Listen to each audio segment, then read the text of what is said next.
One day, the Fat Controller had some very exciting news for the engines. A television company is going to use the railway to make a film, he said. The film is about some children who become very special friends with the engines. 3 engines will be chosen to be in the film. They will be star engines. Peep, peep, said Thomas. Which 3 engines will it be? Wait and see, said Sir Topham. That night in the shed, the engines talked about the film. I wonder who will be chosen to be in it, murmured Thomas.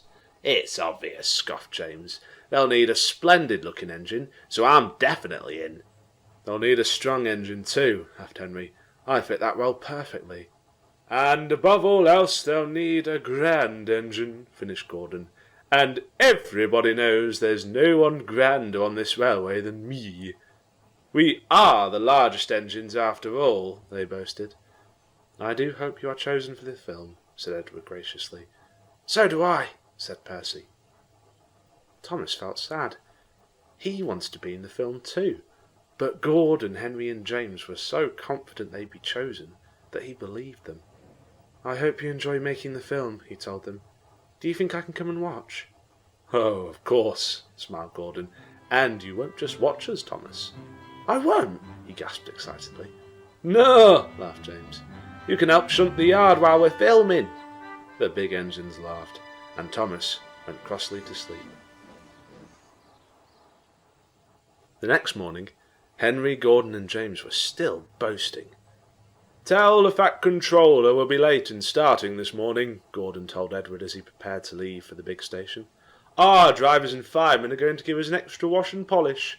We have to look our best for the TV people, put in James. Edward grimaced. He was growing tired of the talk of television. Don't take too long. Remember, the passengers don't like to be kept waiting. But the 3 big engines didn't care about passengers. They just wanted to impress the TV people. But the Fat Controller wasn't impressed when he heard. An extra wash and polish, he spluttered. They should be thinking of their passengers. I have told them that, sir, sighed Edward. But they want to look their best for the television people. Thomas and Percy were busy bringing coaches to the platform, whilst Toby arranged trucks for the day's good train. The TV people won't be interested in us, they thought. We're better being really useful engines instead. The Fat Controller went to make alternative arrangements for their trains to run on time. Fortunately, Boko was able to run the express in Gordon's place, and Henry and James's trains were taken by Donald and Douglas instead.